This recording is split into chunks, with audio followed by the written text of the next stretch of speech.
Welcome to Business Innovators Radio, featuring industry influencers and trendsetters sharing proven strategies to help you build a better life right now. Hello, listeners. Welcome to Business Innovators Radio. This is your host, Constant Taylor. Today, we have a very special guest on the show, and they're going to share some very exciting information with us. So, if you're looking to increase your personal and professional effectiveness, then you have come to the right place. Our special guest today is Gary Patterson. Gary's been consulting professionally for over 10 years, and the primary content that he consults on is growth, increasing revenue, and a system he calls finding the $1 million blind spot before it finds you. He's based out of the Atlanta area, and he's got a few books. One is The $1 Million Blind Spot, Find the Blind Spot Before It Finds You. He also, which is a workbook, the other book is called Stick Out Your Balance Sheet and Cough, Best Practices for Business Health, and The Fiscal Checkup. Gary, welcome to the show. Glad to be here, and I'll help some of your listeners. These things will also work to find the $10,000 blind spot before it finds you, because we've all had stages in our life when $10,000 felt like $1 million. Absolutely. Well, I'd like to kick off the program by asking you if you could tell us a little bit about how you help individuals increase their revenue and decrease their costs. You know, the key to this one really, the first thing is you've got to know what you have. There's really three types of companies I help, or leaders. There's a lot of situations out there, good, solid companies, and yet you think, you know, golly, why are we a best-kept secret? And I can help solve that for you one way.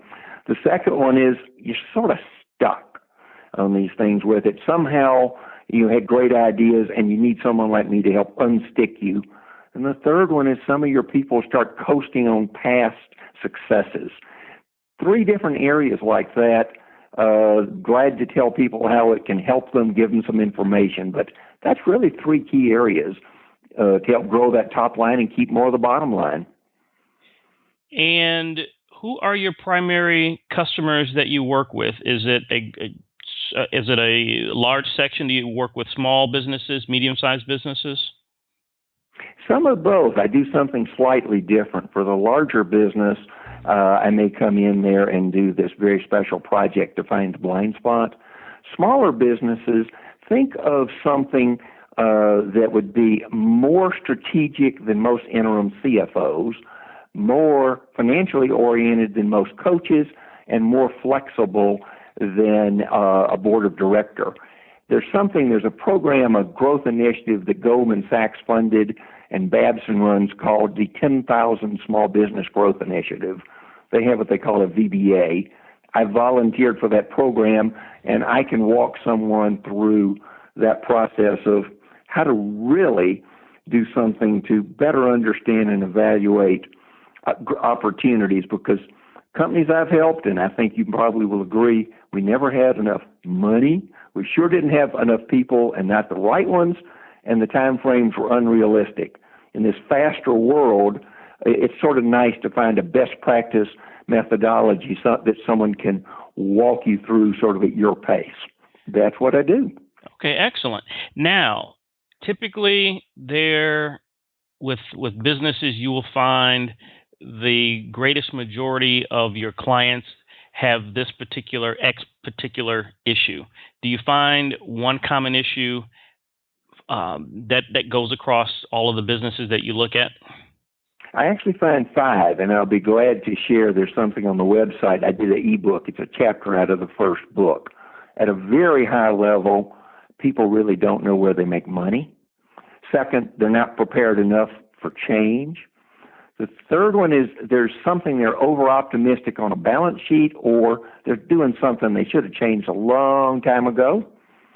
Opportunity cost, they need to move things around. And people usually laugh at me on this one, self-puffery. They kid themselves. And which ones do you address first? Probably, it's probably based on a need or where the emergency is, but how do you help them once you identify that? How do you help them correct those issues? Well, when I do the fiscal checkup that you mentioned, the key is to find the top 10 issues or 5, looking at that, because everybody's flavor of those 5 problems varies. Day in, day out, almost everybody I talk to, 2 of the 5 apply to them. But who knows which 2 it is, and the flavor is different. First thing we got to do is, do a minimal checkup. What do you have? Diagnosis the going deeper. That would be what you just mentioned. And then the treatment, I either help them or some people say, Gary, we're really good. We get this on the list. We do it ourselves. Others say, you cannot leave. You've got to help us. Been there, done that. So it's tailored to whatever someone in your audience needs, because everybody's needs are unique. So typically, and I know that this will vary from company to company, case by case, but how long does it take for you to make the assessment to determine what the issues are, and then for the corrective action to take place? Well, I'll laugh a little on this one. It's anywhere from 1 day to 2 weeks. I came in on one, and the first day I knew what we had. The problem was, was when you're in semi-crisis mode, when you think you've got a great deal and you don't. Tell me days, maybe 2 weeks, figure out what you got. And then, there's things we can fix in a couple of days, and there's things that might take 2 or 3 months. Some of that's a function of, do you want your people to do it, and are you pretty well maxed out? And you say, let's do this not at warp speed, but at middle speed. So it will vary, but finding them, I can tell you in days. Okay. Almost any industry. Typically, customer service is a huge challenge issue with many organizations, large, small, new, seasoned. Is analyzing customer service a part of something that you do, and how do you work with them with that? Well, I would do that or a little more. I'd be one notch above it, because I would be more likely to come back and say bad customer service is probably a symptom. May not be the problem. I mean, the problem I've seen, sometimes it's training. Sometimes it's the fact you don't have the information to know what's going on. I helped one company that just swore they had no returns. Their product was so good, and even if they did, nobody would return anything. It was okay until I walked around a little and I found out that 18% of what went out the door came back. They were a little surprised to learn that, but until they knew it, we didn't know what to fix on, quote, customer service. Mm-hmm. Wow, that's a pretty huge gap between management to think we have 0 returns and to have 18%, and a huge impact on the bottom line if it can be corrected. That's a little of the self-puffery I mentioned. There's a point where, when people that are an entrepreneur or grow businesses, they are so motivated to do things. I say they will take their head and run into a wall until they put a door there if there's not one there. That's a great effort to have, and it builds a lot of jobs. The downside to that is you get to the point where you believe sort of what you've been telling everybody else. And here's the key. If you don't have the right flash report or metrics, measure the right stuff timely and accurately, whatever the weakest one is of those 3 things, that's the strength of your whole system, and that's the information you and your people are using to run the business. That's the issue. They believed they had no returns, but they never went down and looked like I did. Mm-hmm. Let's talk about stick out your balance sheet and cough. I absolutely love that title, by the way. Best practices for business health. What's involved with analyzing the balance sheet? Where do you start, and how do you help them with that? Well, it can be a little like we've mentioned there. I mean, one of the chapters in that book is the 5 issues we just talked about. The other one is when bad things happen to good companies, 21 ways to find cash quickly. It's a collection of blending some strategic, some tactical issues, mainly with checklists that say, here's what you've gotten. But the key one is that 5 risks, because that's how I figured it. At the end, someone says, Gary, what do you find when you go out there? Let me think about it. Here's what I find. That's probably the biggest self-diagnostic that people can do. Now, the fiscal checkup, Let's talk about that. Talk about that book. Well, the Fiscal Checkup is someone came back and said, Gary, what we want you to do is come back with 8 30-minute CD/downloadable videos explaining balance sheets, cash flow, income statements, and the best 7 QuickBooks reports. It was geared for people running a business that needed to know more about their financials, hated it, didn't want to do it, etc. And that's been a key issue really in the Goldman Sachs program, is they bring brilliant entrepreneurial people in there, and almost all these small business CEOs hate financials. They do the least they can, and it's sort of like, did I make money or lose money? That's all I want to know. Do I have enough money in the bank? I don't want to get into that stuff. Please don't make me. So the thought was, let's make it painless, 30 minutes at a time with the basics. And that's what it is.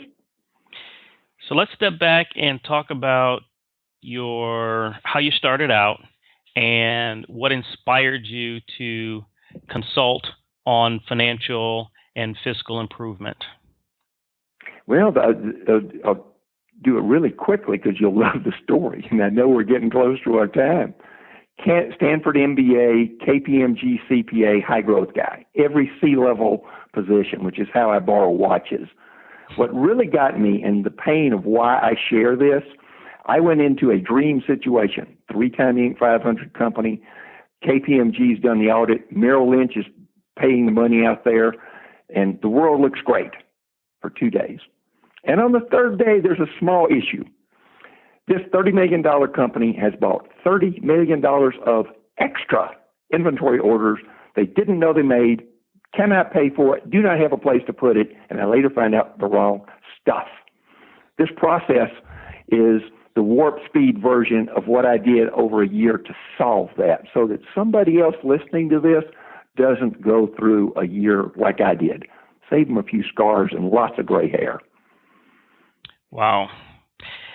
So in 60 seconds, can you convey a message to the listener where if they don't get anything else out of this interview, this is what I want you to know, this is what I want you to understand? The one thing, if you get nothing else, is the day you stop working on your next product or service is the day your business starts to die.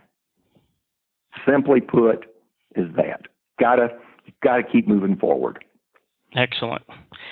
Well, Gary, it's been a true pleasure to come in and talk with you about how to keep your fiscal financial books up. You know, I've got a financial background, so that's near and dear to my heart. So I'm sure many listeners will be able to appreciate what you bring to the table. If they would like to get in contact with you, what is the best way to do that? Phone is 678-319-4739. The website is www.fiscaldotor.com, and the contact page has a place to click and get the 5 risks to avoid on growing your business. It's a free one. Excellent. Well, Gary, thanks again for coming on the show. That was exciting information that you provided with our listeners, and we appreciate it. Thanks for listening to Business Innovators Radio. To hear all episodes featuring leading industry influencers and trendsetters, visit us online at businessinnovatorsradio.com today.